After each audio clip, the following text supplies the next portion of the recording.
أعوذ بالله من الشيطان الرجيم بسم الله الرحمن الرحيم رب اشرح لي صدري ويسر لي أمري واحلل عقدة من لساني يفقهوا قولي mbokk yi ñoo ngi leen di nuyu ñoo ngi leen di siyaare rawatina yéen ñi nga xamante ne yéen ñuy topp ci seen chaîne bi di Asrar 313 may sàkku ci yéen ngeen di abonné ci chaîne bi tey partage vidéo yi tey nag may dikk di leen indil lu am solo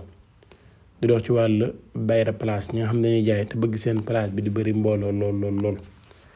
wala sax moo xam kër goo ko def foo ko mën a def rek mbooloo ba dañ fay ñëw di fa bëri lool macha allah.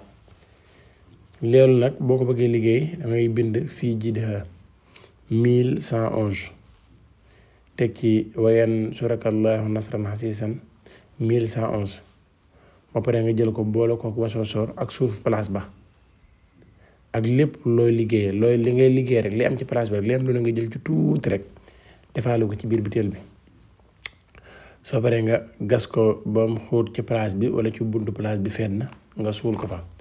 bu fekkee ne yow fi nga nekk mënoo ko faa suul da nga koy kii ba pare nga mel ne lu ko laxas ci ay mbuus yu bari dugal ko ci biir wala nga jël benn siwo wala nga jël lu mel ne benn def ci suuf ba mu fees nga dugal ko ci biiram nga jël butéel bi def soo ci biir soo bi ub ko bàyyi ko fa nag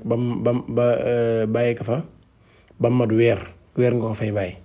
xam naa nag boo ko ubbee dina xaw a xasaw lool sax waaye noonu la amee solo soo paree yow nga fexe ba sangu ci ñetti fan boo ci sangoo ñetti fan la ca des nga bàyyi ko ci place ba di ci diw foo ko def mbooloo dootuñu duggati ci place ba suba gi ak ngoon gi ak guddi gi yëpp fon toll nit ñi dañuy dugg di génn di dugg di génn di dugg di génn képp koo xamante ne bëgg ngaa def loolu listixaar à distance xam sa tabian xam sa biddiw xam mboolem loo xamante ne mi ngi ci yow ak say gàllankoor ak li lay yàqal